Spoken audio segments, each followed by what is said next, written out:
Oke, terima kasih banyak Dok Mika.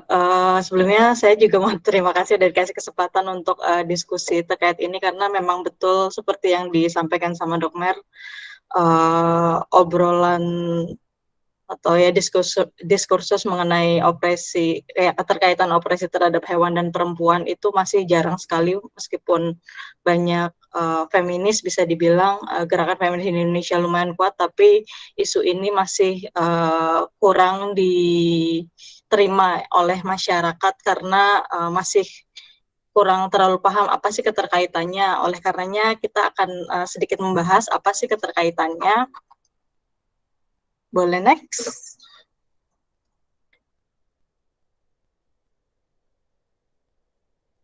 Ya, mungkin kawan-kawan udah banyak yang tahu ya terkait ekofeminisme. Jadi ekofeminisme ini salah satu cabang feminisme yang meneliti antara hubungan perempuan dan alam gitu. Jadi sama saja kayak penindasannya itu apa saja sih yang terjadi di lingkungan tapi juga berdampak ke perempuan dan kita di ekofeminisme ini ada yang lebih jauh lagi dibahas yaitu terkait dengan satwa dan ini sudah menjadi isu yang lumayan banyak dikaji oleh banyak akademisi di banyak negara. Indonesia masih belum ke arah sana. Tapi menurut saya menarik ini untuk dibahas karena penindasan dan eksploitasi terhadap alam itu sebetulnya saling erat dan saling terkait. Dan kita itu nggak bisa membebaskan alam atau secara khusus hewan non manusia. Saya pakai terminologi itu karena sebenarnya secara sains manusia itu adalah hewan juga ya. Jadi kita tidak bisa membebaskan alam atau secara khusus hewan tanpa menganggap serius penindasan yang terjadi terhadap perempuan tanpa memperhatikan dampak atau sistem yang sama terjadi juga pada hewan dan alam. Dan di ekofeminisme ini kan tidak hanya biasanya mengkritik apa saja sih dominasi patriarki yang terjadi di kehidupan masyarakat, kemudian juga menolak hierarki terkait dengan dualistik yang mengakui bahayanya daripada patriarki ini dan juga ekofeminisme banyak mengakui bahwa adanya realitas penindasan yang saling terkait dan juga menantang dan mempertimbangkan kembali superioritas manusia atau bisa kita sebut antroposentrisme ya. Boleh next?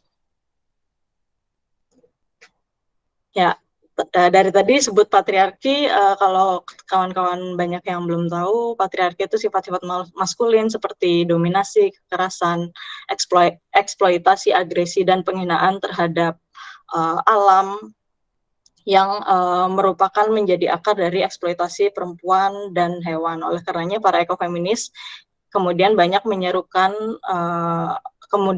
mulai menyerukan sebuah kerangka kerja etika hewan yang baru menggunakan etika kepedulian. Jadi korban dari patriarki itu siapa aja sih? Salah satunya adalah pasti perempuan, kemudian alam juga menjadi korban, dan yang terakhir yang sudah banyak mulai diperbincangkan di banyak negara itu hewan.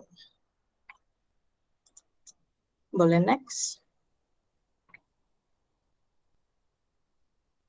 Ya, kenapa sih opresi terhadap hewan adalah isu perempuan? Karena eksploitasi hewan itu memiliki banyak sekali kesamaan seperti yang terjadi pada manusia, khususnya pada perempuan. Tetapi banyak sekali tindakan eksploitatif ini tuh tidak dibenarkan oleh masyarakat karena manusia lagi-lagi memandang bahwa hewan itu makhluk subordinat. Subordinat tuh artinya makhluk yang lemah ya. Boleh next? Ya, ini ada salah satu gambar demonstrasi ya yang saya kurang tahu, saya lupa kapan, kayaknya tahun lalu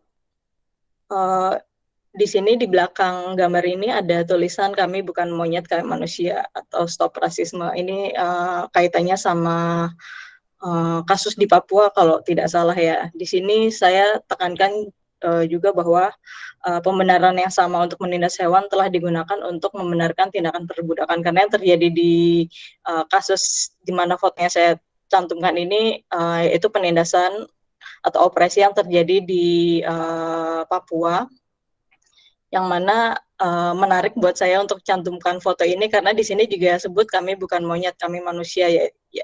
Kenapa ini menarik? Karena monyet ini diasosiasikan sebagai makhluk yang tertindas sama dengan masyarakat di banyak tempat yang juga posisinya sedang ditindas oleh pemerintah seperti itu. Dan lagi-lagi pembenaran ini digunakan untuk terminologi hewan yang disamakan dengan kondisi sekelompok orang atau seseorang yang ditindas itu selalu dijadikan pembenaran atas tindakan-tindakan yang lagi-lagi mengopresi manusia seperti ya perbudakan, genosida atau bentuk-bentuk ketidakadilan sosial lainnya.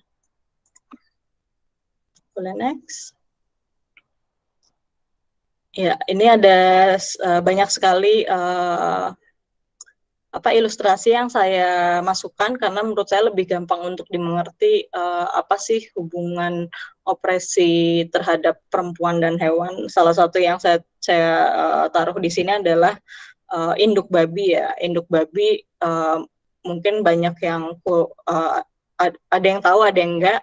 Tapi pada prakteknya jika kita melihat di peternakan babi, itu induk babi biasanya ditempatkan di kandang yang sangat sempit seperti ini. Jadi induk babi ini nggak bisa kemana-mana. Jadi hanya ya, kasarnya kayak terpenjara ya. Dia terpenjara dan anak-anaknya bisa berkeliaran di mana-mana, tapi induknya hanya bisa di sana tanpa bisa mengekspresikan perilaku alamiahnya seperti itu. Dan ini menjadi salah satu kesamaan atau fakta bahwa penderitaan hewan ini didasari dari perbedaan jenis kelamin, karena biasanya hewan atau babi jantan atau babi laki-laki biasanya ditempatkan di kandang yang besar. Mereka jarang sekali ditempatkan di kandang yang sekecil ini, tapi induk babi perempuan sudah pasti itu akan ditempatkan di kandang yang kecil seperti ini setelah menyusui atau bahkan sebelum menyusui, sebelum melahirkan, karena mereka akan dieksploitasi habis-habisan sistem reproduksinya untuk menghasilkan bayi-bayi ini supaya bisa dijual untuk keuntungan manusia.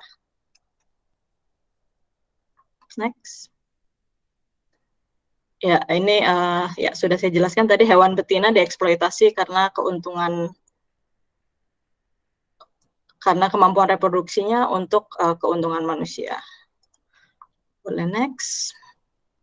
Ya, ini terminologi baru yang mungkin juga jarang didiskusikan di banyak gerakan perlindungan hewan di Indonesia khususnya. Jadi tadi saya sudah sebut antroposentrisme. Jadi antroposentrisme selalu menganggap bahwa manusia itu makhluk hidup yang paling penting. Nah, ini ada lagi spesiesisme. Apa sih spesiesisme? Agak susah ngomongnya. Itu adalah salah satu bentuk diskriminasi terhadap mereka yang tidak termasuk dalam spesies tertentu. Dan sudah banyak sekali kajian spesiesisme ini sama seperti seksisme, rasisme, klasisme, pokoknya bentuk diskriminasi apapun yang terjadi sama manusia.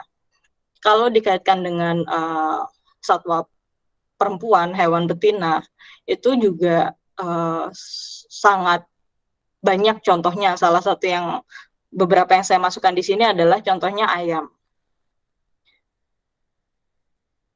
Di sini di bagian kiri, kalau teman-teman tahu ini ayam petelur ya. Ayam petelur itu biasanya selalu dipilih yang betina, karena hanya ayam betina yang bisa bertelur ya. Karena balik lagi yang gagasan spesiesisme ini adalah mengeliminasi yang tidak berguna dan atau yang lebih menguntungkan untuk keuntungan manusia. Salah satunya ayam petelur ini, yaitu ayam betina yang kemudian dipilih oleh peternak dan dikurung sampai tidak produktif lagi atau tidak menguntungkan lagi untuk manusia. Yang kedua adalah sapi. Apa sih yang terjadi sama sapi kaitannya sama perempuan? Mungkin banyak juga yang nggak tahu. Di sini sapi yang sering dieksploitasi adalah sapi betina. Kenapa? Karena hanya sapi betina yang bisa memproduksi susu. Dan untuk memproduksi susu otomatis sapi harus melahirkan gitu, dan supaya air susunya bisa dikonsumsi oleh manusia, maka anaknya itu harus dipisahkan, karena kalau anaknya tidak dipisahkan ya susunya habis buat anaknya dong. Sama saja kayak perempuan yang hamil dan melahirkan, anaknya harus mendapatkan susu, tapi hal tersebut tidak terjadi sama sapi karena anaknya harus dipisahkan, karena susu dari induk sapi itu harus diperah untuk kebutuhan manusia. Kemudian yang terjadi sama anjing, lagi-lagi anjing betina yang menjadi korban sama seperti perempuan. Kenapa? Karena anjing betina itu sering dipakai juga sebagai mesin untuk bisa memproduksi bayi-bayi anjing, tentu saja. Kenapa? Karena ya anak anjing itu bisa untuk dijual dan memenuhi kebutuhan ya si breedernya ya. Dan contoh lain lagi juga, salah satunya kalau ada kesempatan untuk adopsi atau kita pergi ke suatu tempat atau bertanya ke seseorang anjing betina atau anjing laki-laki yang ingin mereka adopsi, tentu kebanyakan memilih anjing laki-laki. Kenapa? Karena banyak orang menganggap bahwa anjing perempuan itu lebih susah untuk dikendalikan dan lain sebagainya. Ini sama dengan bagaimana dunia patriarki atau masyarakat melihat perempuan yang sama susah, atau banyak juga yang pasangan yang ketika mengharapkan anak tapi mendapatkan anak perempuan, kemudian mereka sedikit mengeluh atau menyesal bahwa ya anak perempuan tidak terlalu menguntungkan untuk membantu kehidupan mereka di masa depan, seperti itu. Nah, di babi tadi udah saya sebut, babi betina selalu menjadi korban di peternakan babi karena lagi-lagi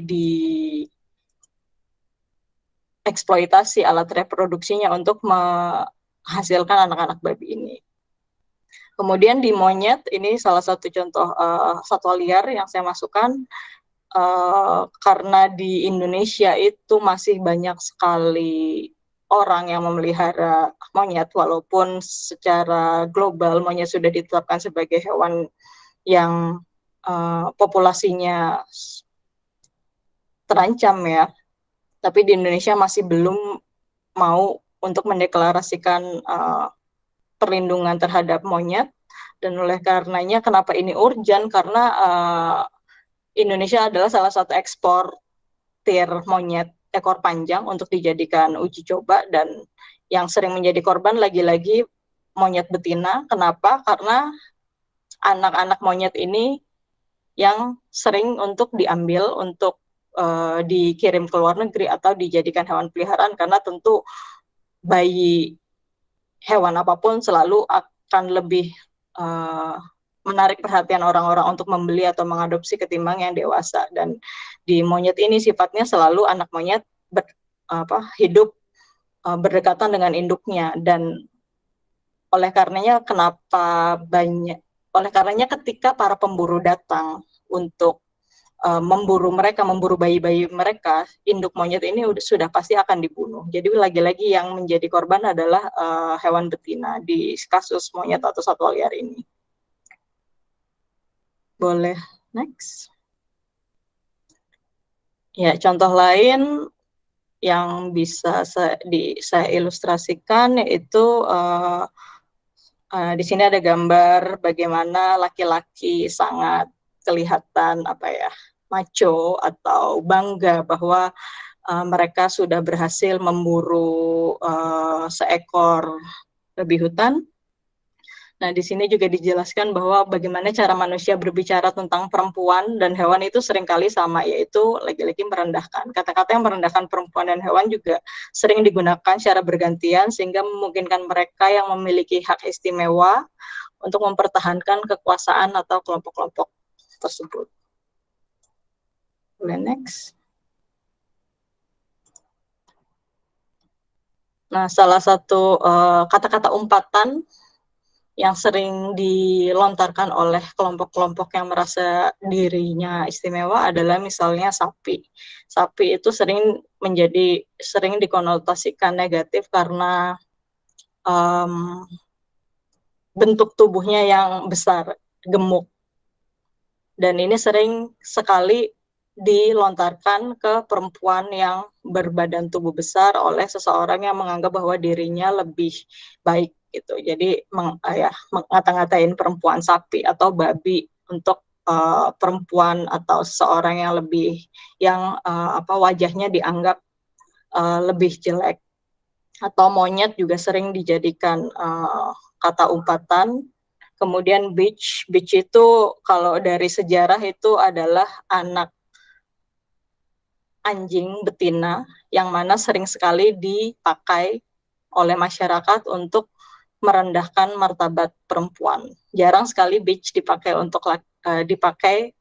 terhadap laki-laki yang membuat onar, tapi seringkali ditujukan kepada perempuan.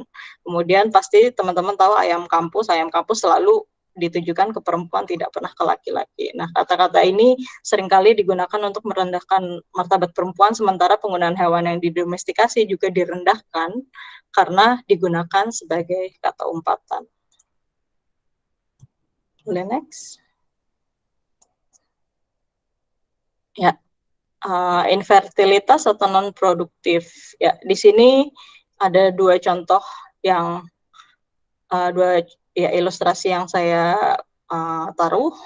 Satu adalah pasangan yang mengharapkan anak dan satu adalah sapi. Kedua-duanya ini terutama di perempuan ya seringkali menjadi korban karena perempuan itu seringkali disuruh untuk melahirkan anak walaupun sebenarnya dia nggak mau gitu karena belum siap atau karena ya berbagai macam alasan, tapi karena tuntutan masyarakat atau tuntutan orang tua dan lain sebagainya di dunia patriarki ini seringkali perempuan itu dipojokkan ketika tidak bisa membuahkan atau memberikan anak bagi suaminya atau bagi keluarganya atau biasanya orang tua yang mendambakan cucu gitu. Oleh karenanya sebenarnya tidak semua perempuan mau memberikan anak kepada ya secara sadar mau memberikan atau menghasilkan anak. Dan di sapi ini juga sama, kebanyakan mereka dipaksa untuk diambil susunya oleh karenanya ya sering dibuat hamil dipaksa untuk hamil di luar kehendak mereka. Dan ketika mereka tidak bisa memberikan apa yang diinginkan oleh seseorang lain atau masyarakat, itu selalu dianggap bersalah. Perempuan yang tidak bisa melahirkan selalu dianggap mandul, padahal belum tentu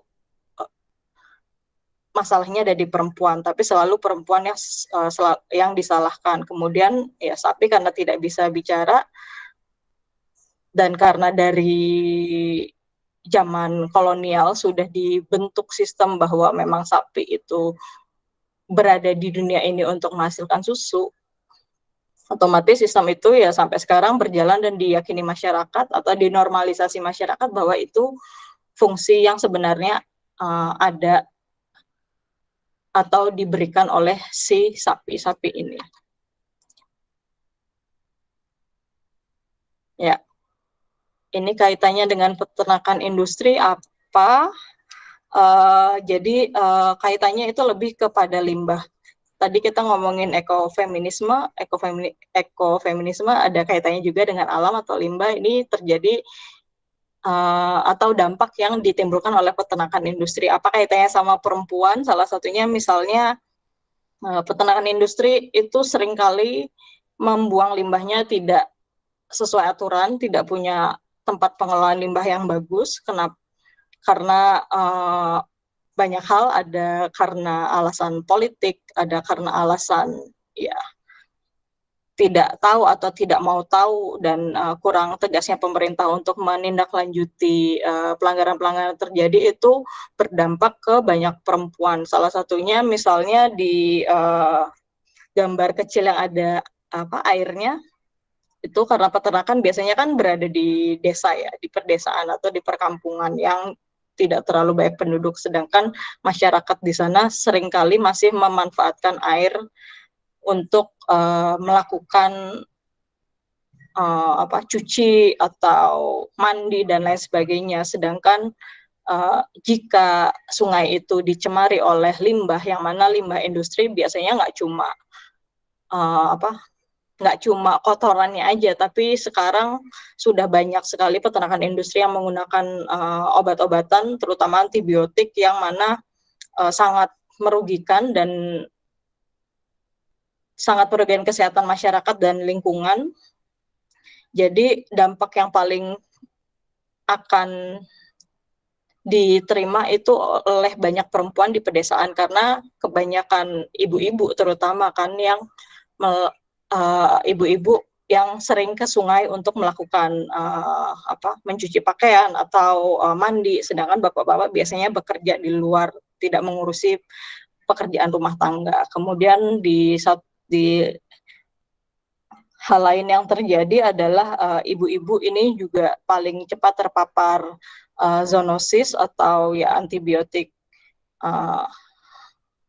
resisten akibat dari penggunaan antibiotik berlebihan kepada peternakan industri. Kenapa? Karena di Indonesia kebanyakan ibu-ibu yang menyajikan makanan untuk di rumah gitu, dan salah satu yang terjadi atau yang berdampak adalah sudah pasti ibu-ibu dan anak-anak, karena mereka tidak tahu apa yang terjadi di peternakan industri. Jadi ini semacam opresi yang terjadi berkali-kali. Jadi opresi yang terjadi di hewan, kemudian terjadi di lingkungan, kemudian juga berdampak ke si ibu-ibu atau perempuan dan anak, dan juga pasti terhadap biota lainnya yang hidup di sungai atau di lingkungan sekitar peternakan tersebut. Boleh next. Ya, ini daging versus sayur. Mungkin banyak yang bertanya-tanya apa hubungannya. Ya, kalau dilihat ini ilustrasi seseorang yang menunjukkan ototnya kuat atau tidak, dan dalam hal ini seseorang yang memakan daging itu selalu dianggap lebih kuat, dan siapapun yang dianggap lebih, dan kelompok yang dianggap lebih kuat itu sudah pasti laki-laki. Sedangkan jika seseorang sering makan sayur atau biasanya ditujukan ke vegetarian atau orang yang memilih untuk jadi vegan, itu selalu dianggap orang yang lemah itu, atau sering juga diasosiasikan kepada perempuan. Jadi perempuan yang lemah itu adalah orang yang sering makan sayur. Itu juga sering dikait-kaitkan seperti itu. Next. Ya, ini ada salah satu ilustrasi dari satu fotografer yang mengilustrasikan bahwa perempuan itu seringkali dianggap sebagai potongan daging untuk disantap oleh laki-laki kapanpun mereka mau, dimanapun mereka mau, dan sesuka hati mereka tanpa persetujuan. Dan itu tindakan-tindakan seperti itu masih sering terjadi di tengah masyarakat yang perempuan sering dipaksa untuk melakukan apapun tanpa persetujuan karena sudah dinormalisasi oleh masyarakat bahwa perempuan adalah perempuan itu harus menuruti apa kehendak laki-laki atau menuruti apapun kehendak yang lebih superior. Gitu. Hal ini juga sama berlaku untuk tubuh hewan dan bagaimana kita mengurung mereka dan menggunakan mereka untuk kebutuhan kita untuk diperjualbelikan atau dikonsumsi.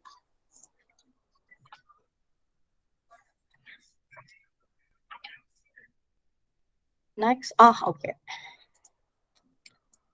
Ya, apa sih manfaat dari membuat hubungan antara wawasan studi satwa atau animal studies seperti tadi di awal di cover diskusi kita dengan kritik ekokultural ini salah satunya adalah memperluas teori dari ranah intelektual murni ke ranah politik, yaitu memperlihatkan implikasi yang lebih luas. Jadi banyak sekali kalau kita nggak ngomongin jauh-jauh terkait dengan ini yang mungkin masih agak susah diterima oleh masyarakat, tapi di isu-isu yang lebih welfare itu orang saja masih sulit untuk menerima bahwa apa sih implikasinya terhadap manusia jika kita menolong satwa, itu masih susah untuk diterima ya.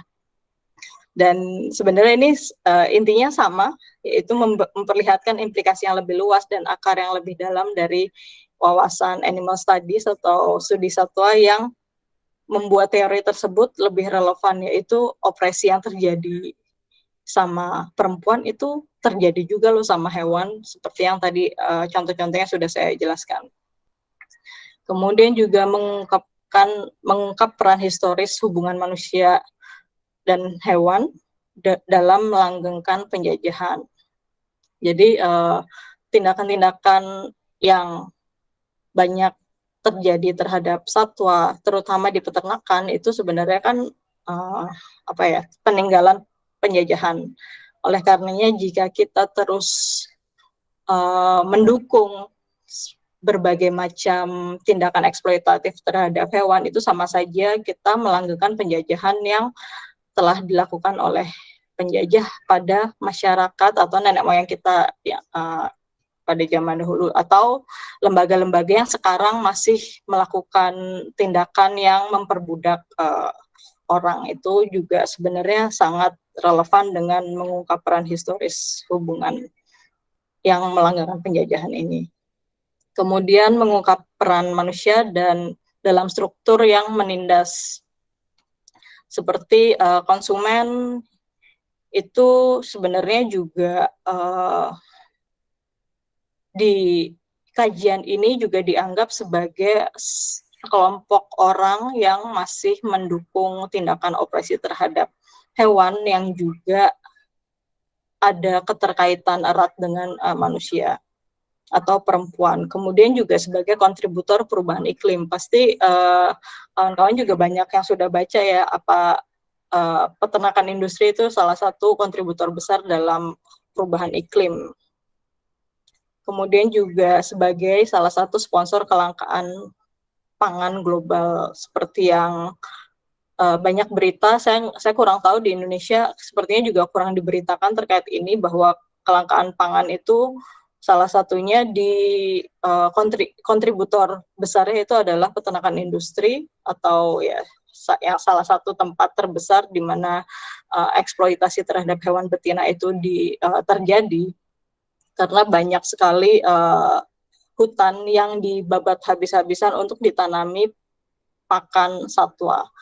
Dan sebenarnya jika dibandingkan dengan kebutuhan manusia itu sangat tidak seimbang. Kenapa? Karena kebutuhan hewan itu lebih banyak, terutama ruminasia yang punya kebutuhan makan yang banyak ketimbang manusia.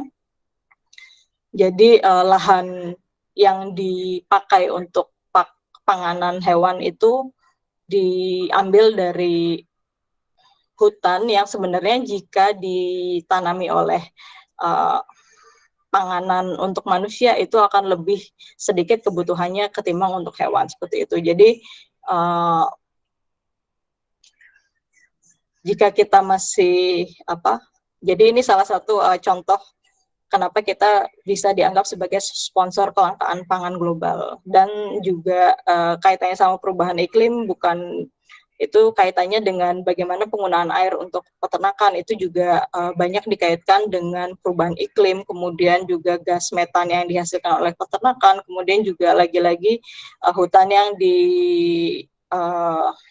yang dibuka untuk kebutuhan peternakan industri, peternakan yang sangat besar, yang mana itu juga berdampak terhadap habitat satwa liar, karena satwa liar menjadi terusir karena lahannya harus diambil untuk peternakan industri, pusat daripada eksploitasi hewan betina yang dipakai untuk memenuhi kebutuhan manusia.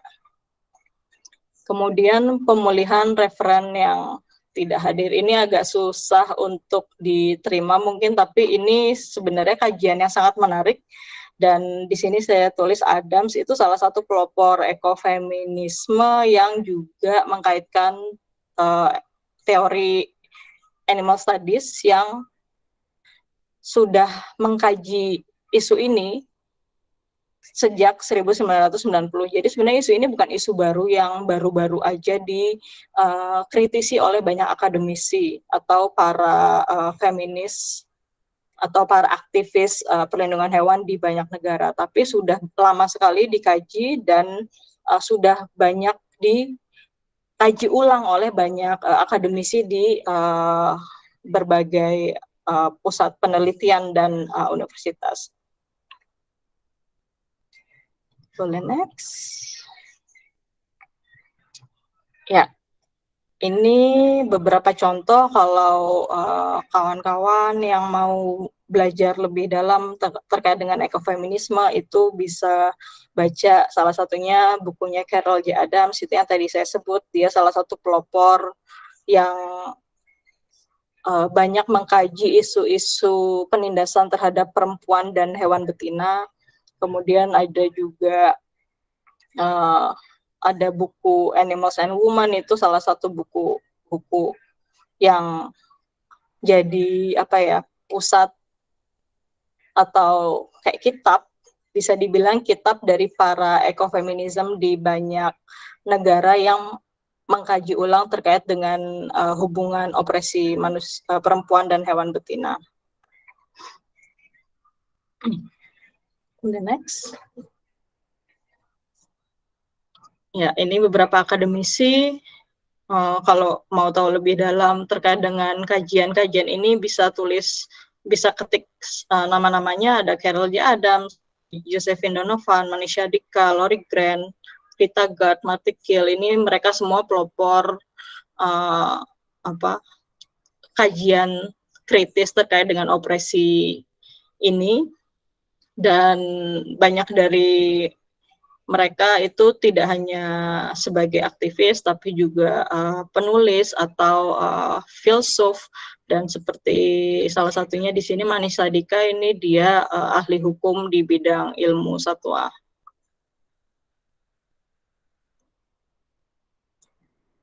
Ya, sedikit penutup dari saya, ini menarik quotes-nya, yaitu menurut saya juga percaya bahwa hewan itu perlu dimasukkan dalam wacana pembebasan, karena manusia itu secara sains adalah hewan, dan penindasan yang kita alami itu tidak bisa dipisahkan satu sama lain. Kita sama-sama menderita, jadi kita harus sama-sama membantu spesies lain yang juga menderita sama seperti kita perempuan.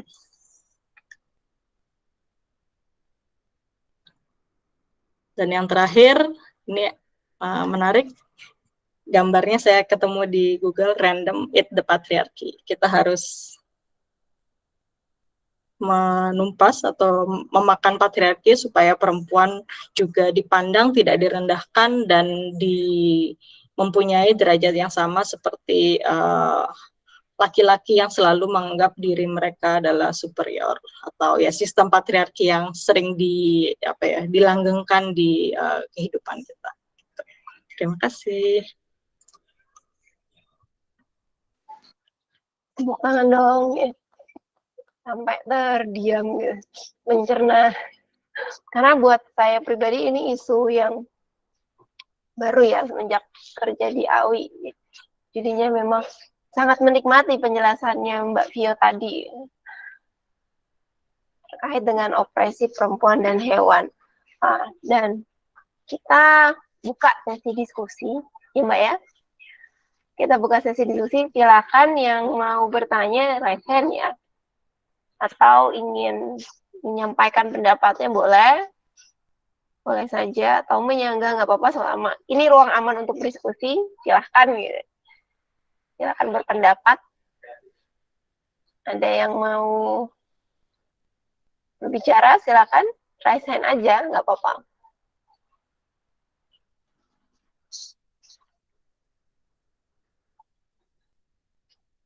Belum ada. Ya, silakan Mas Bibi. Mas Bibi. Ya. Monggo Mas Bibi.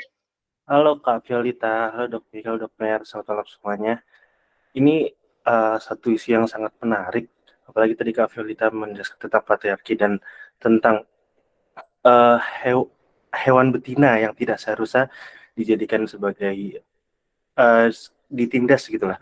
Cuman aku masih ada pertanyaan Kak, apakah menurut Kak Violita itu sekarang ada gerakan yang namanya cage free kan untuk mengurangi dampak stresan pada hewan yang dijadikan sebagai hewan produksi.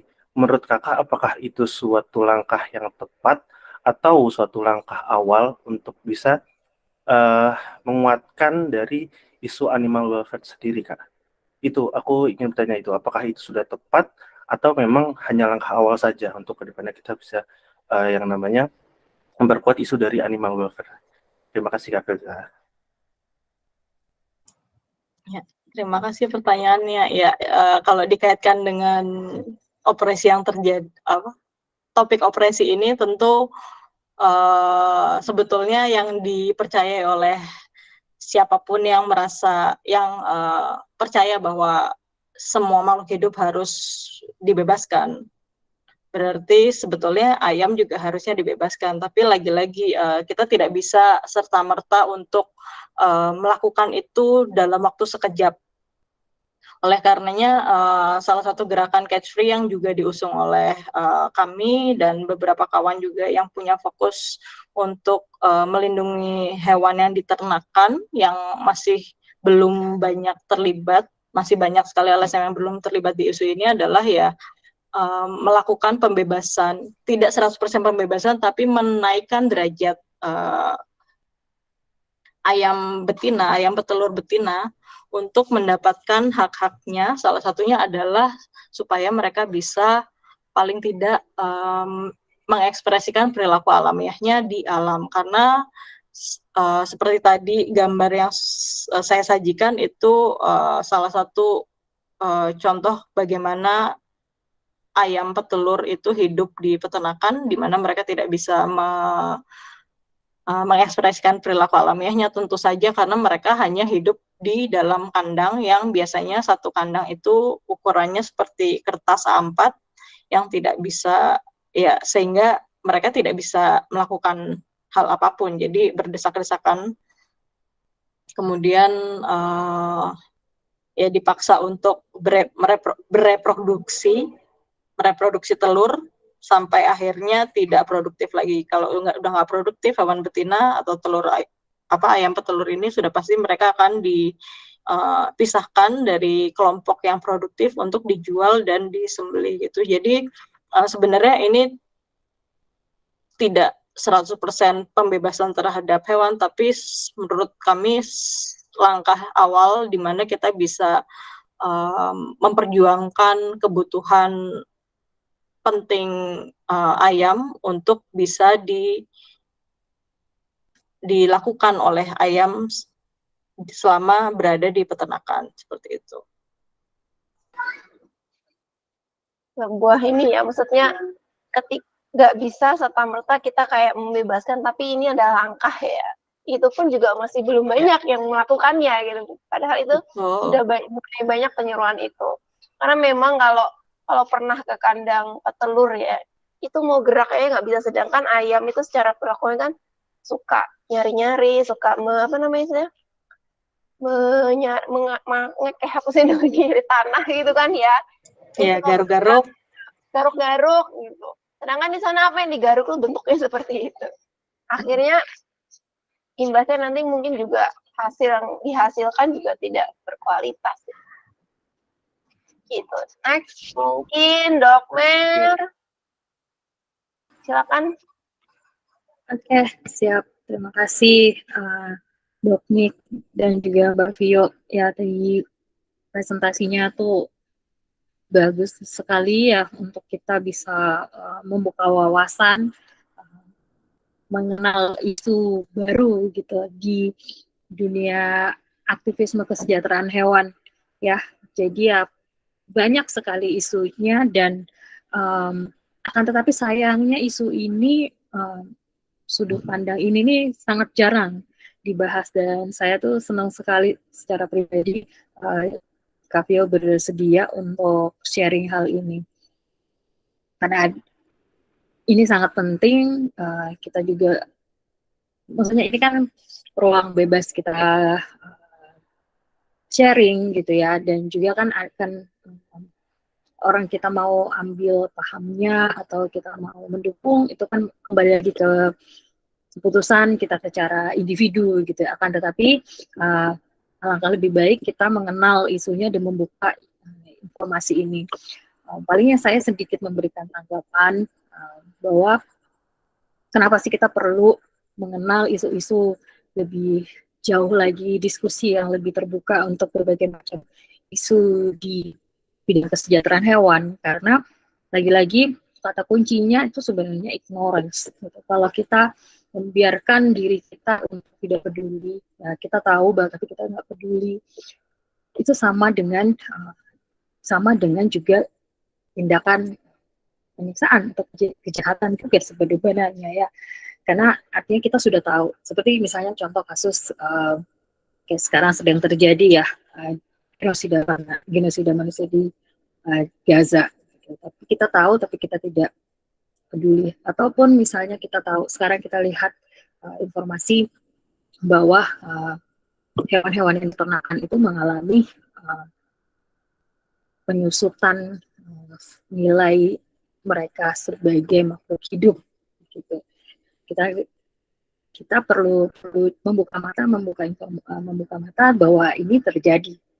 Dan terutama kasus juga ini kenapa kita juga sangat kita berdua berdiskusi waktu itu sama Mbak Kavio bahwa masalah besarnya juga adalah teman-teman tahu bahwa banyak aktivisme kesejahteraan hewan di dunia, di Indonesia juga kebanyakan juga dari perempuan gitu. Akan tetapi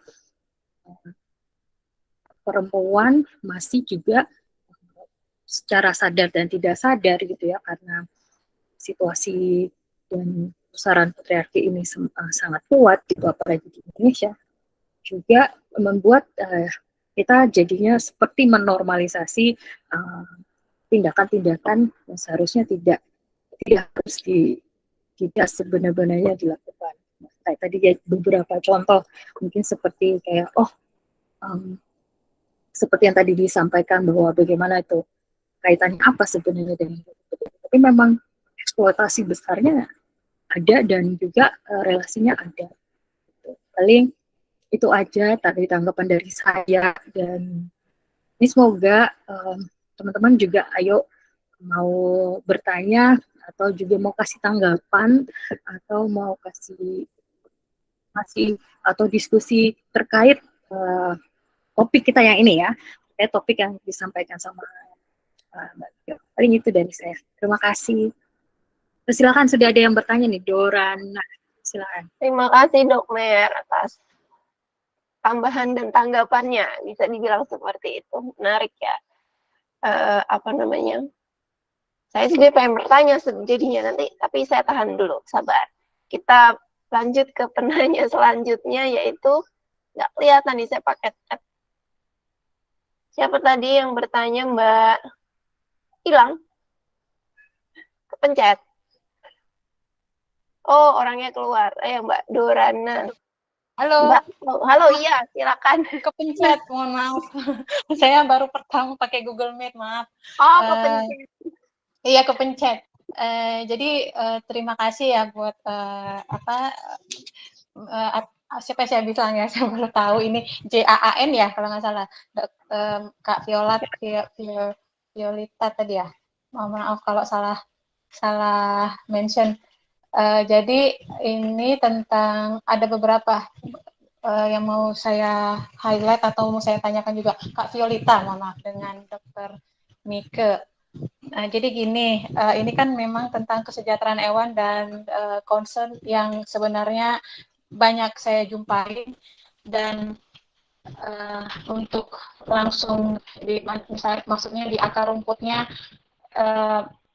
seperti tidak berdaya gitu ya, Kak. Jadi kita pun yang mau speak up, yang mau menegur pun seperti dianggap lebay gitu ya, kalau bisa dibahas seperti itu. Nah, jadi ada pembahasan terbuka seperti ini memang positif sekali. Mau saya tanya di sini jadinya kalau sudah ada apa ya, gimana yang bilangnya, ada nggak yang bisa dicontohkan untuk bentuk kesejahteraan hewan? Mungkin ya, misalnya nih kalau misalnya saya ketemu di pasar, contohnya tadi ayam yang sangat sempit, atau bahkan di pedesaan saya pernah tidak begitu melihat hak hewan itu ya. Nah, kalau misalnya saya ketemu dan menegur, mungkin bisa dibahasakan, ini contohnya seperti ini nih, sudah ada dilakukan, kita bisa melihat, dan itu mungkin kok untuk membuat hewan ini juga sejahtera gitu loh dengan hak-hak dia. Seperti itu Kak, salah satunya. Dan terus yang kaitannya dengan itu adalah kalau kita nemu tadi, kadang kan seperti saya pernah kejadian di lapangan ya, jadi seperti menerima kata-kata kasar sih sebenarnya. Jadi ini sudah biasa, dan ini mau gimana lagi, keadaannya sudah seperti ini. Nah, itu bagaimana ya kita untuk bisa mengedukasi juga orang-orang tanpa ada konflik gitu Kak. Mungkin dua hal itu aja kalau bisa ditangkap sih maksudnya. Bingung saya. Makasih ya sebelumnya. Terima kasih Mbak Dora, pertanyaannya sangat menarik. Gimana sih caranya ya kalau kita bertemu langsung nih, kejadiannya kan gregetan kadang-kadang tuh ya. Ya, Tapi iya gimana betul, ya betul. biar tetap jadinya tuh nggak konflik ya. Ayo tetap masuk Betul. tuh. Hmm. Silakan Mbak Vio. Ya, ini sebenarnya tantangan semua orang sih. Karena ya memang karakter orang balik lagi ya, beda-beda. Nggak semua orang ditegur kemudian mengerti dan akhirnya berubah. Makanya perlu beberapa cara, nggak bisa satu kali cara kemudian ketika kita mendapatkan penolakan kita menyerah begitu saja, karena itu juga sebenarnya dilakukan oleh pasti kawan-kawan JAAN atau kawan-kawan di ADSA dan di LSM manapun itu juga sama, ketika harus mengedukasi seseorang yang melakukan pelanggaran atau tidak melakukan pemenuhan kesejahteraan hewan, itu pasti tidak bisa dilakukan sekali dua kali, tapi ya harus berulang, karena bagaimana orang bisa menerima pesan kan itu semua beda-beda. Jadi ya harus apa ya, bisa dibilang intens tetap mengedukasi, karena satu kali dilakukan itu sulit untuk terjadi. Oleh karenanya kenapa ada JAAN dan LSM-LSM lain yang fokus untuk perlindungan hewan, itu salah satu tujuannya adalah kita bersama-sama untuk mengedukasi orang dengan berbagai macam karakter supaya cepat atau berdampak lebih signifikan gitu. Karena melakukan edukasi sekali dua kali susah, apalagi hanya satu orang atau dua orang gitu. Tapi jika memang misalnya melihat bahwa adanya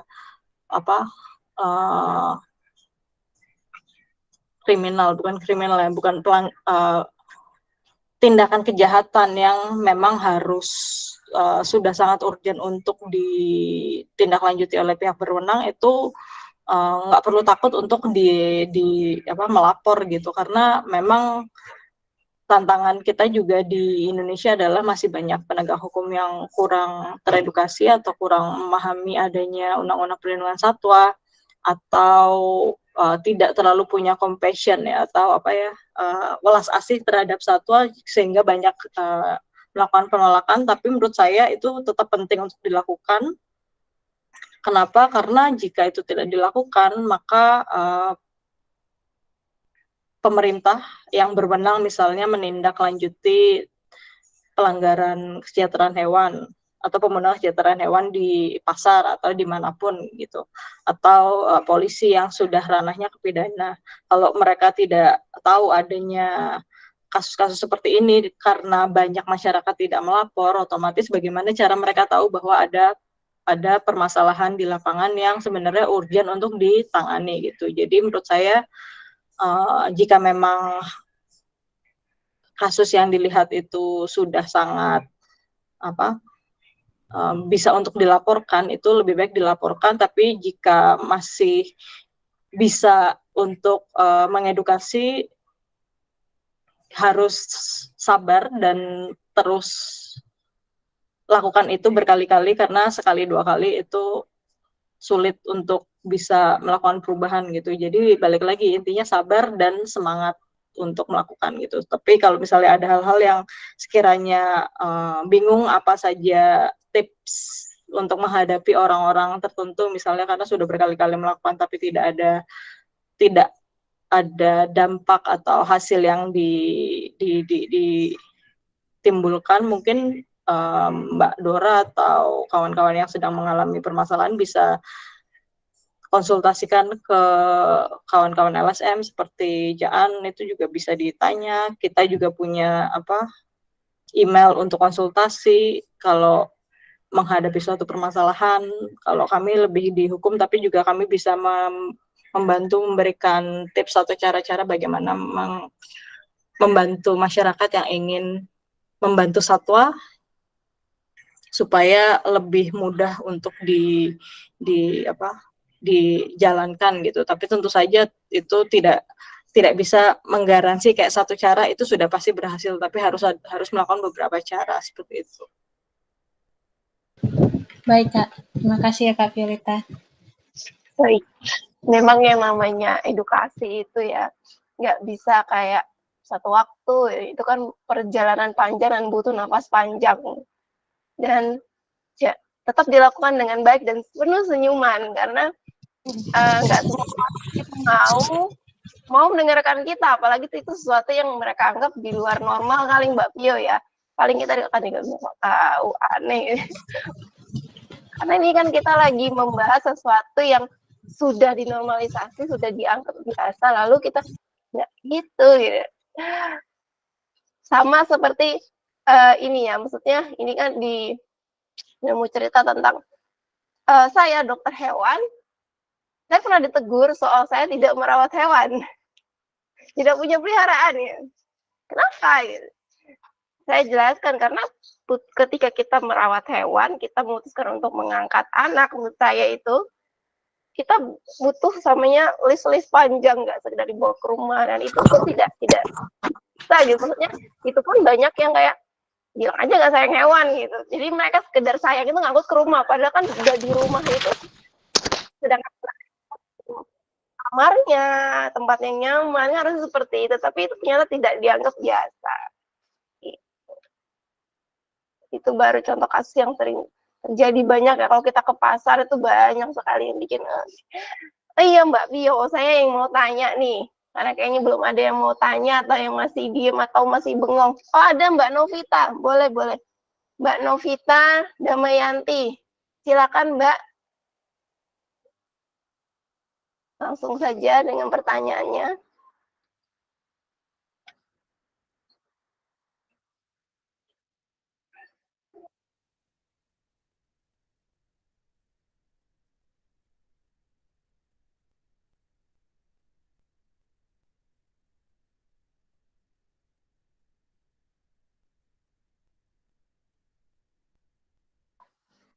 Mbak Novita, boleh dibuka mic-nya?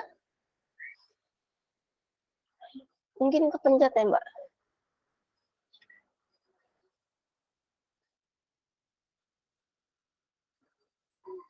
Ya, sambil menunggu Mbak Novita.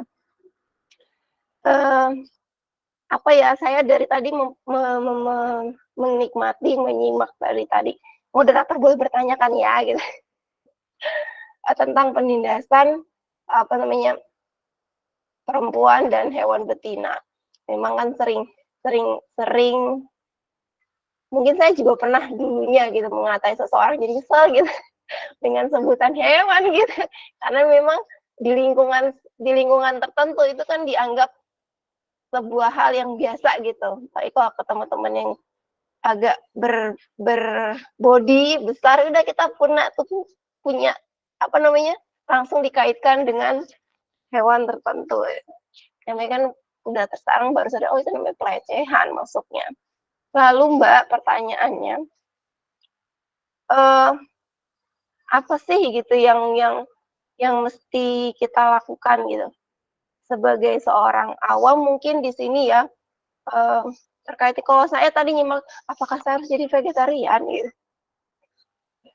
untuk setidaknya dari saya ini nggak ngikut nih menyakiti hewan gitu, apa seperti itu gitu. Ya, sebenarnya banyak cara.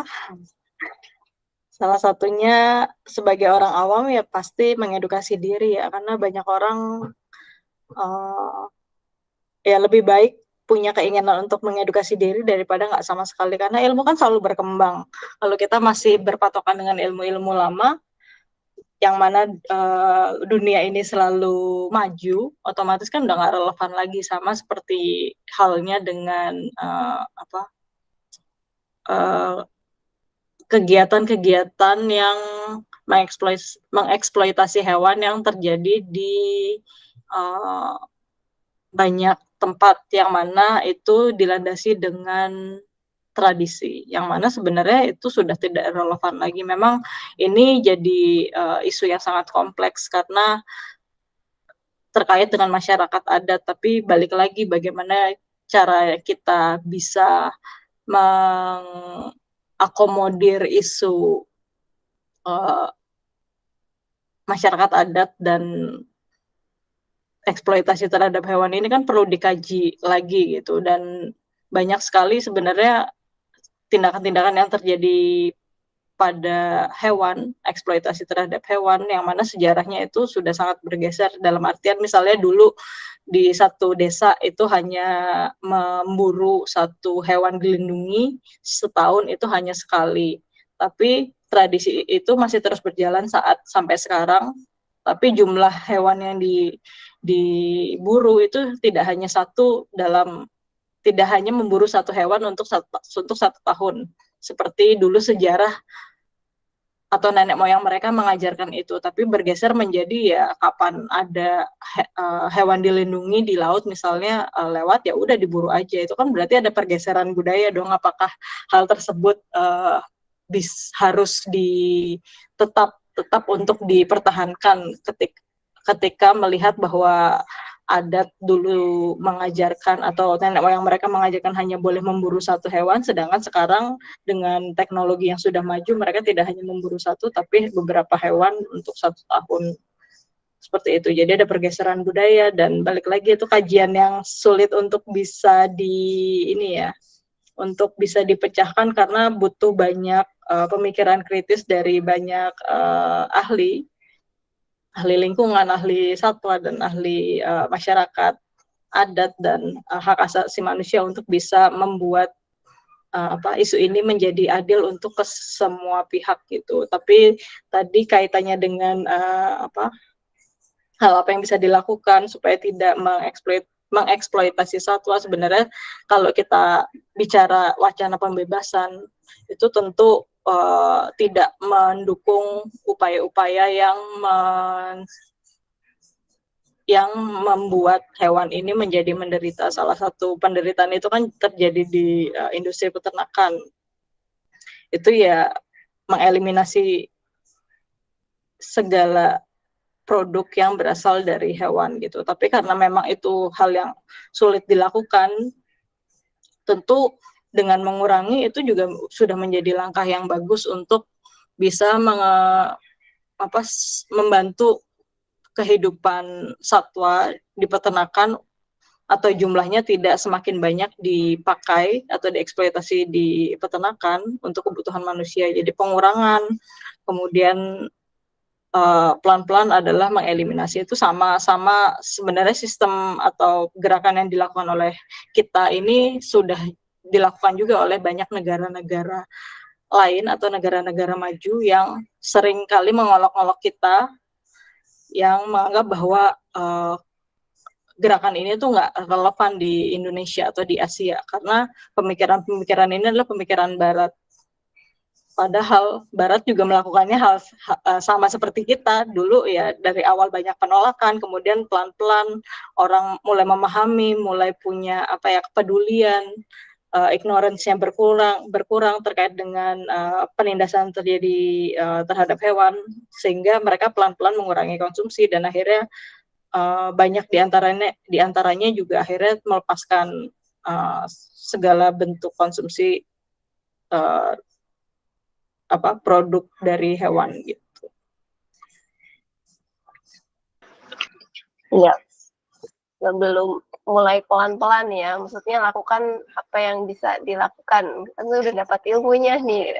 Kalau saya terus terang memang sudah mulai mengurangi karena semenjak sakit tuh, gara-garanya sakit gitu. Bukan karena pengetahuan, tapi lama oh iya paham gitu.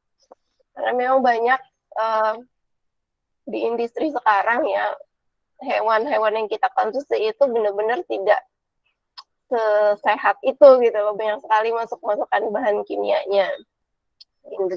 Apalagi mereka tidak bisa punya kebebasan untuk menjalankan perilaku alamiahnya, ya stres itu hewannya. Ya baik, Mbak Novita, apa ini menunjuk reaction lagi dia mau bertanya atau aku pencet ya? Silakan Mbak. Sebelum kita tutup 20.14 lewat 14 menit. Ya silakan Mbak siapa ini? Mbak Erika ya?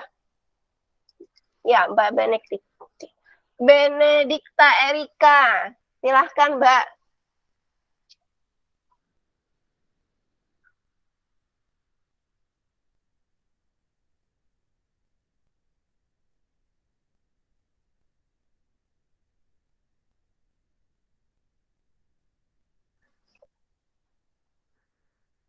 Kayaknya error. Iya, Mbak Novita atau Mbak Erika yang mau bicara? Sudah halo-halo. Oh, boleh Mbak diketik Mbak, biar saya bacakan. Kalau nggak bisa ininya, apa namanya, mic-nya silakan diketik, nanti saya bacakan. Siap.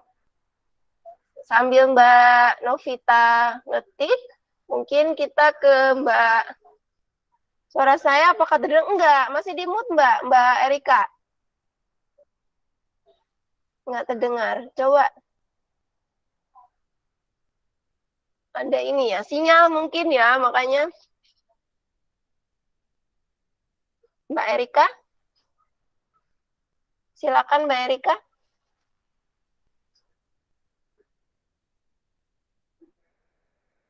Ini kesempatan emas ya, diskusi sama Mbak Vio, karena untuk membuat Mbak Vio bisa jadi narsum kita itu butuh mencari waktu yang luar biasa. Nah, udah sangat sibuk deh. Mumpung ada, kalau yang nggak bisa mengeluarkan suara, monggo di apa namanya, di kolom komentar. Nanti saya bacakan. Tidak. Iya, Mbak Erika juga nggak ada suaranya. Diketik aja dulu, panjang dan lebar.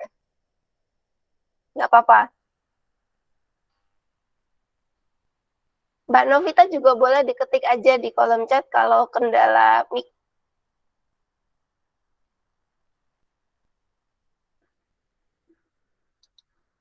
Ini kan sudah mau masuk musim hujan ya, jadinya sinyal itu naik turun kayak mataku kan.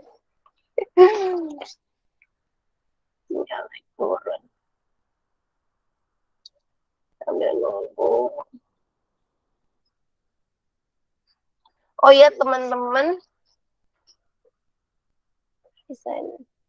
Oh iya silakan Dokmer.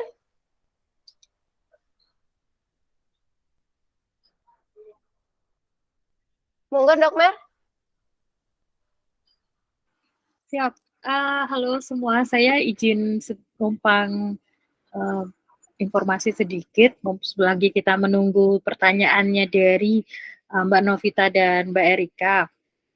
Teman-teman, saya mau minta bantuannya teman-teman semua untuk bisa ikut tanda tangan petisi kami, petisi Dog Meat Free Indonesia. Ini saya kirim linknya di chatroom, ada halodemfi.org/petisi. Mungkin saya izin share screen sedikit, sebentar saja.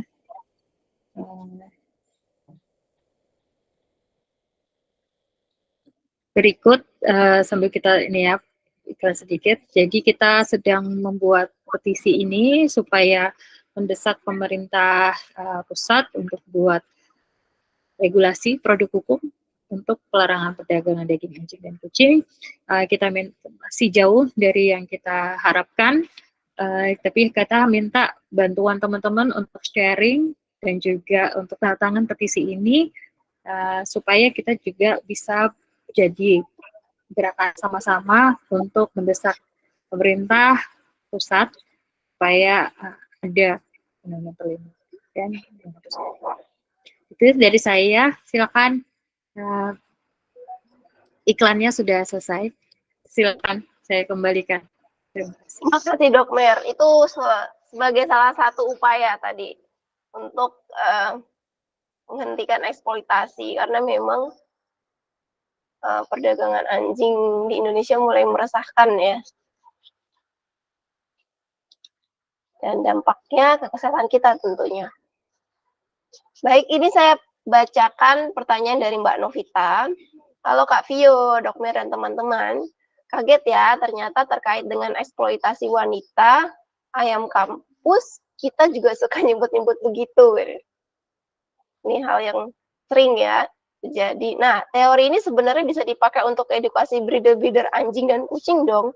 Sebenarnya Indonesia punya standar kembang biak hewan atau gimana? Karena kalau ngomong hewan potong, nanti Pemda bilang mereka punya RP yang sudah sesuai standar. Gimana nih tanggapannya biar aku jadi makin tambah ilmu? Terima kasih. Wow.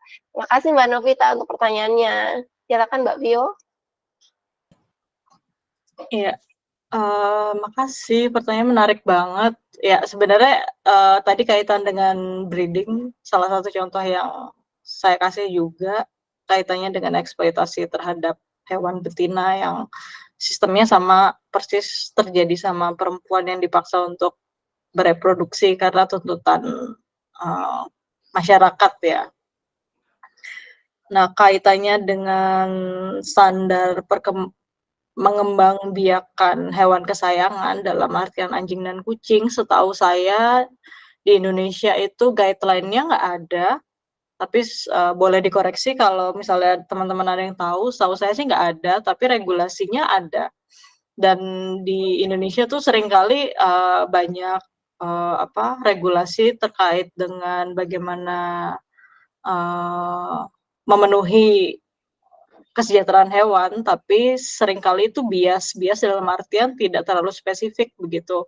Bagaimana misalnya cara memenuhi kebutuhan alami atau untuk memenuhi kesejahteraan hewan tertentu. Bahkan di hewan ternak pun itu regulasinya aja masih sangat general gitu. Jadi itu bisa multitafsir, bisa dikatakan multitafsir karena orang punya interpretasi beda-beda terkait dengan misalnya bagaimana pemenuhan salah satu kesejahteraan hewan, yaitu tidak bebas dari rasa lapar dan haus. Itu kan orang tidak semua berpikir bahwa misalnya anjing jenis A itu butuh makan 2 kali sehari sebanyak misalnya 1 kilo. sedangkan hewan ras lain itu pasti kebutuhannya berbeda gitu. Tapi orang-orang awam biasanya menginterpretasikannya ya, yang penting kan dikasih makan, dikasih minum.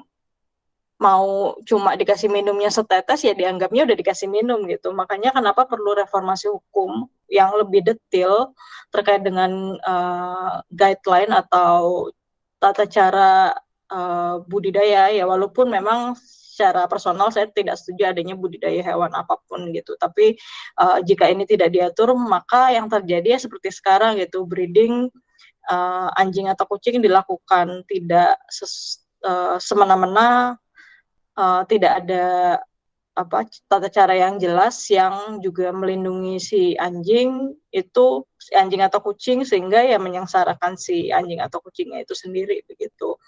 Nah ini beda karena saya sekarang belajar di India, jadi saya banyak sekali belajar dari sana. Di sana itu ada aturan detail sekali bagaimana cara membudidaya anjing dan kucing untuk diperjualbelikan contohnya. Dan di sana juga dijelaskan hewan usia berapa itu boleh dijual, karena pasti dipertimbangkan dari sisi kebutuhan biologisnya. Misalnya anak anjing usia tertentu yang masih membutuhkan air susu induknya atau ya affection atau kasih sayang dari induknya itu tidak boleh dilepaskan, karena nanti berdampak sama psikologis dan kebutuhan biologis lainnya seperti itu.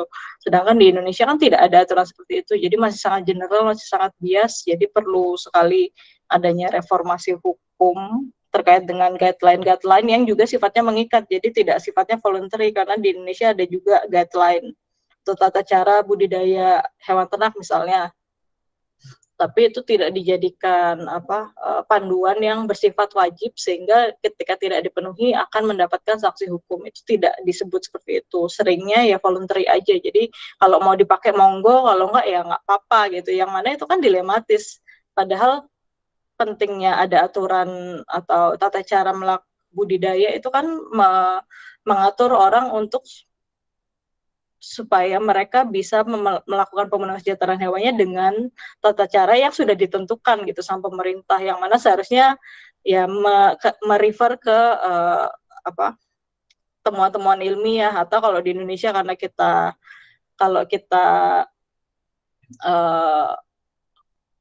kalau di Indonesia kita kan sebagai member dari Badan Kesehatan Hewan Dunia, yang mana banyak sekali tata cara pemenuhan kesejahteraan hewan untuk berbagai macam hewan itu yang bisa kita adopsi, karena itu sudah melalui banyak kajian-kajian ilmiah gitu, yang mana sangat sangat bagus untuk diaplikasikan di Indonesia. Tapi pada kenyataannya itu hanya itu tidak menjadi acuan pemerintah untuk bisa mengeluarkan pedoman-pedoman yang penting untuk dibuat di Indonesia demi si hewannya itu sendiri. Itu. Iya.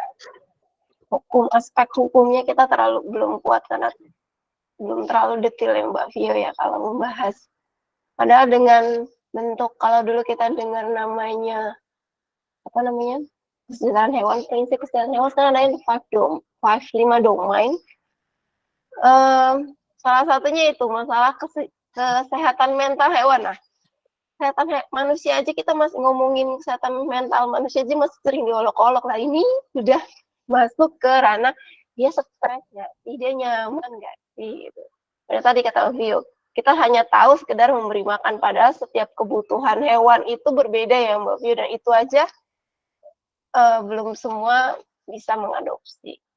Nah, lanjutnya ada tambahan dari Mbak Novi. Omonganku pernah disanggah tokoh agama, bilang jangan samakan hewan dan manusia.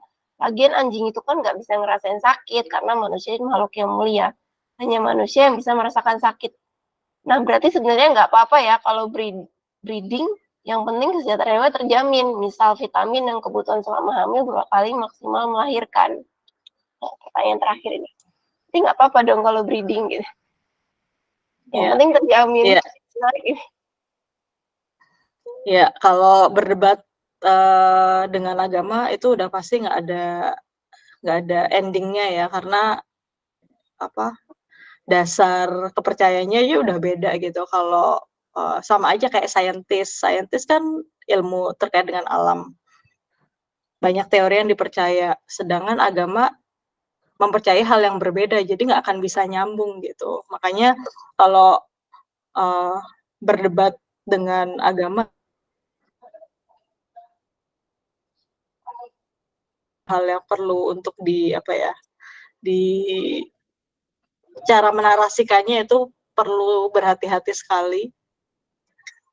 Dan lagi-lagi Indonesia itu memang masih memprioritaskan manusia ketimbang hewan, jadi masih sangat antroposentris. Jadi ya nggak bisa disalahkan juga ya, karena pemikiran yang seperti itu akhirnya terjadi banyak tindak eksploitatif terhadap hewan. Makanya kenapa penting juga buat kita semua untuk sama-sama mengedukasi orang supaya paradigma kesejahteraan hewan atau pembebasan hewan itu terus naik dan orang semakin paham bahwa isu ini adalah isu penting dan terkoneksi dengan isu-isu lainnya seperti tadi yang udah saya bilang, terkoneksi dengan isu kesehatan publik karena penggunaan antibiotika berlebihan terhadap hewan ternak, contohnya, yang juga berdampak terhadap lingkungan. Nah, pertanyaannya berarti sebenarnya nggak apa-apa ya kalau breeding. Nah, ya harus ada aturannya yang jelas supaya paling nggak ya si breedernya itu memenuhi atau mematuhi guideline yang tadi disebutkan. Kalau saya pribadi ya saya nggak suka ada breeding, tapi kalau karena di dunia ini sudah terlalu banyak tindakan tindakannya mengeksploitasi alat reproduksi di hewan, salah satunya breeding, ya otomatis salah satu upaya preventifnya adalah ya ada aturan yang jelas gitu.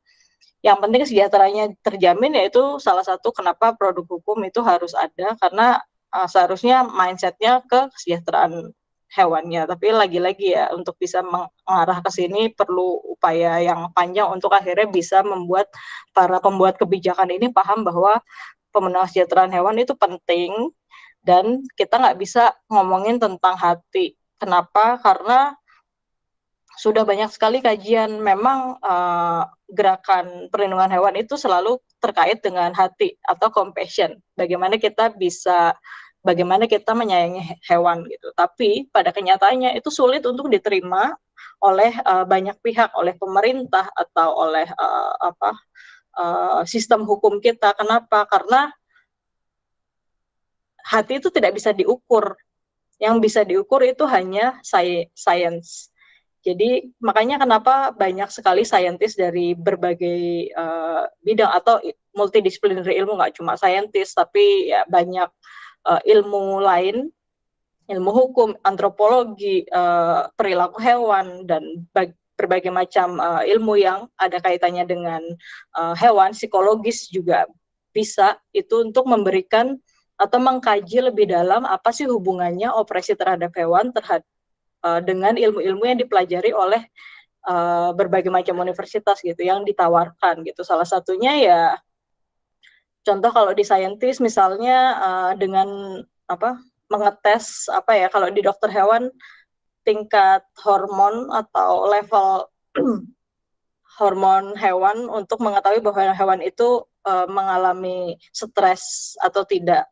Atau di psikologis itu juga sebenarnya ada ilmunya, tapi sayangnya di Indonesia belum ada. Atau relasi manusia dan hewan itu sebenarnya juga ada kajiannya. Banyak sekali sebenarnya ilmu yang bisa dipelajari, yang bisa menjadi tolak ukur untuk diberikan ke pemerintah atau ke persidangan, misalnya ketika ada kasus terkait dengan hewan yang sedang diproses di pengadilan, itu bisa menjadi dasar bahwa ini loh ada kajiannya dan ini sudah melalui banyak tes atau dibandingkan dengan teori-teori lainnya bahwa memang eksploitasi terhadap hewan itu berdampak dan sangat buruk gitu.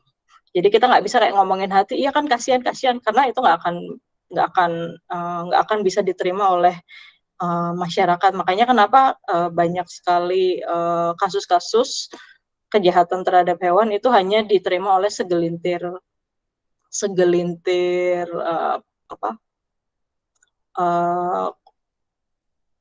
kantor kepolisian atau pemerintahan. Jadi nggak seluruh pemerintah langsung mau untuk mengeluarkan produk hukum surat edaran atau hal lainnya, karena mereka tidak bisa mengerti keresahan yang terjadi atau keresahan yang kita lontarkan, seperti ya kan kasihan Pak, anjingnya dipelihara di dalam kandang kecil 24 jam, itu nggak bisa diterima. Tapi jika kita menjelaskan dengan lebih saintifik, dengan kajian-kajian yang lebih kritis dari banyak para ahli, itu akan lebih mudah untuk diproses seperti itu.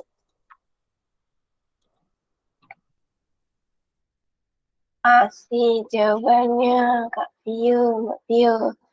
Ini sudah bisa ditangkap ya Mbak Novita ya. Proses. Nah, untuk pertanyaan selanjutnya dulu Mbak menebak. Oh, silakan Dokmer. Nggak boleh lama-lama ya Dokmer. Menambahkan tapi dikit.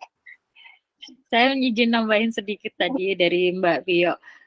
Benar itu teman-teman. Jadi kalau misalnya kalau kita dalam kasus seperti itu, lebih banyak kita memberikan informasinya itu yang berkaitan sama resiko. Jadi resiko yang berkaitan langsung sama manusianya. Nah, jadi misalnya contohnya seperti kasus perdagangan daging anjing ya. Kalau kita bilangnya memang masalah kekejaman, itu akan sulit. Kita akhirnya bikin strateginya bukan dari sisi kekejaman, memang kita tahu kekejaman, tapi bagaimana resikonya terhadap penyebaran penyakit rabies. Jadi harus ada resiko yang bikin manusia itu terdampak. Itu akan lebih efektif. Terus tambahan yang kedua, ya sebenarnya kenapa makanya prinsip kesejahteraan hewan itu sangat penting kita tahu, karena kita juga harus sebagai aktivis kita harus benar-benar paham, karena pada dasarnya prinsip kesejahteraan hewan itu adalah prinsip holistik, dan dia merupakan satu-satunya indikator yang bisa teman-teman pakai apakah hewan itu sejahtera. Tapi di mana dalam konsep prinsip kesejahteraan hewan itu, atau kita pakai 5 domain kesejahteraan hewan yang lebih baik penjelasan dan klasifikasinya. Kenapa? Karena ada hubungan jelas gitu kesehatan. Jadi bagaimana kesehatannya, karena kita juga ada konsep saat ini kan konsep kesehatan One Health itu sangat mulai di raising awareness-nya. Jadi kenapa kesehatan hewan yang sangat buruk yang merupakan juga sebagai akibat dari kesejahteraan hewan yang buruk kemudian berdampak sama kesehatan manusia gitu. Itu tanggapan yang kedua. Tambahan yang ketiga ini terakhir, mengenai cara kita assess behavior, cara kita assess animal welfare, kesejahteraan hewan via hormon tadi yang disampaikan ya. Jadi hormon stres itu kan hormon kortisol, dan kita di dunia kedokteran hewan ya itu juga memang salah satu metode yang kita pakai untuk bisa analisis tingkat stres dari hewan tersebut, sebagai juga dia juga sebagai value membuktikan bahwa apakah hewan tersebut memang sudah sejahtera. Jadi hormon kortisol itu yang kita evaluasi. Nah, hormon kortisol itu bisa diakses atau dinilai dari biologisnya tubuh itu sendiri, tubuh hewan tersebut. Yang paling sering adalah dari feses, terus juga yang paling sering nilainya juga dari darah. Dan yang paling, kalau secara sekarang ini, yang paling sering dan paling sebenarnya lebih akurat juga dari DNA dari rambut. Dan dibandingkan darah dan feses, rambut kita mengakses atau menilai hormon kortisol atau kadar stres atau kadar kita bisa menilai kesejahteraan hewan dari sampel DNA rambut di hewan tersebut. Jadi itu bisa menjadi pembuktian secara ilmiah apakah hewan tersebut sejahtera atau tidak. Kalau kita mau buat misalnya kayak kita benar-benar buat kasus ini jadi saksi ahli yang sangat diperlukan, dan tapi sayangnya yang baru bisa dilakukan di Indonesia itu yang darah dan feses. Kalau yang rambut itu butuh kerjasama dengan beberapa lab luar negeri. Dan itu tambahannya dari saya. Terima kasih. Terima kasih Dok Mer tambahannya. Ada satu lagi pertanyaan tuh. Ya, dari Mbak terakhir ya, ini terakhir, beneran terakhir. Dari Mbak Benedikta Erika. Maaf, terkenal mic. Terima kasih Kak Vio atas ilmunya malam ini. Mau tanya Kak, rumusan pasal di hukum pidana KUHP tidak memperinci apa saja perbuatan termasuk menyakiti hewan. Juga tidak ada klasifikasi jenis-jenis hewan. Dari segi kemampuan merasakan sakit yang dimiliki hewan, apakah perlu ada pengaturan tentang penganiayaan hewan yang memuat klasifikasi pengelompokan hewan? Tapi kalau begitu, apakah berbenturan dengan spesiesisme ya Kak Vio? Pertanyaan cukup menarik ya. Iya, menarik banget kaitan dengan spesiesisme. Karena kalau spesiesisme di ranah ini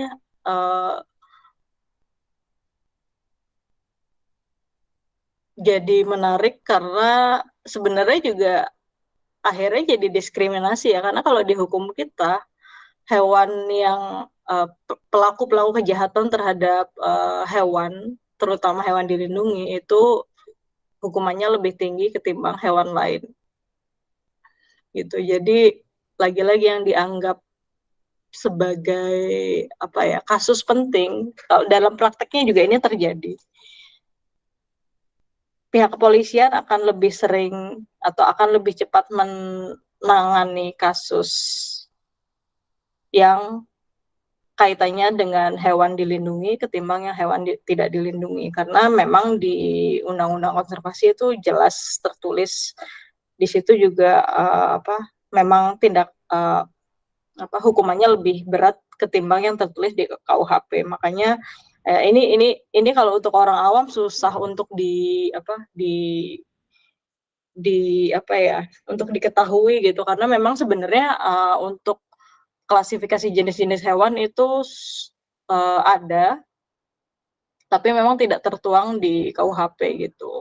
Kalau di KUHP itu lebih sering mengatur terkait hewan yang didomestikasi atau hewan yang didomestikasi atau sering dipelihara oleh manusia, dalam artian hewan kesayangan atau hewan yang diternakan gitu, atau hewan yang tidak, atau stray dog, hewan jalanan, bukan hewan liar ya gitu. Tapi untuk hewan liar itu diatur di undang-undang yang terpisah, yaitu di Undang-Undang Konservasi yang sekarang sedang dalam tahap revisi. Begitu. Dari segi kemampuan merasakan sakit dimiliki hewan, apakah perlu ada pengaturan tentang penganiayaan hewan? Ya, spesiesisme tadi ya, itu tadi udah dijawab. Tapi kaitannya dengan rincian apa saja perbuatan yang termasuk menyakiti hewan itu sebenarnya tertulis juga, tapi memang tidak spesifik, misalnya memukul atau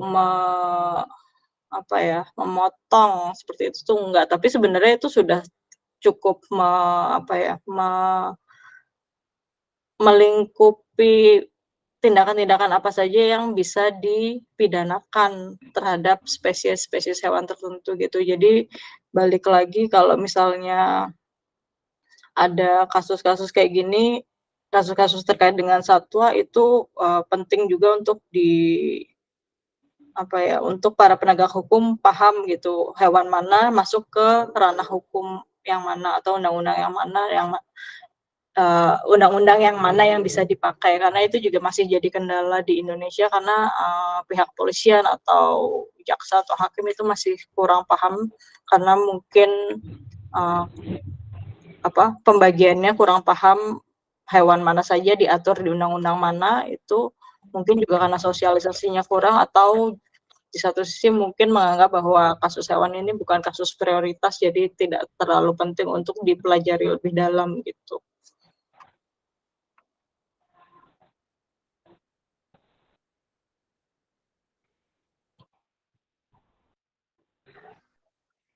Baik, masih ada satu. Ini kita cukupkan dari Mbak Dora. Kepolisian lebih bergerak cepat kalau kasus hewan dilindungi. Apa karena hukum konservasi untuk hewan dilindungi itu ngeling dengan hukum konservasi internasional? Jika demikian, mungkinkah hewan domestik juga dibuat mengenal secara global? Jadi keseriusan sama. Apa ada hubungan nggak sih, Mbak?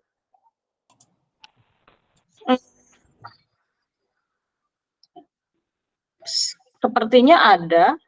Kalau hewan di satwa liar, karena kita kan punya CITES ya. CITES itu lembaga yang mengatur mengatur jual beli atau transfer hewan dari satu negara ke negara lain.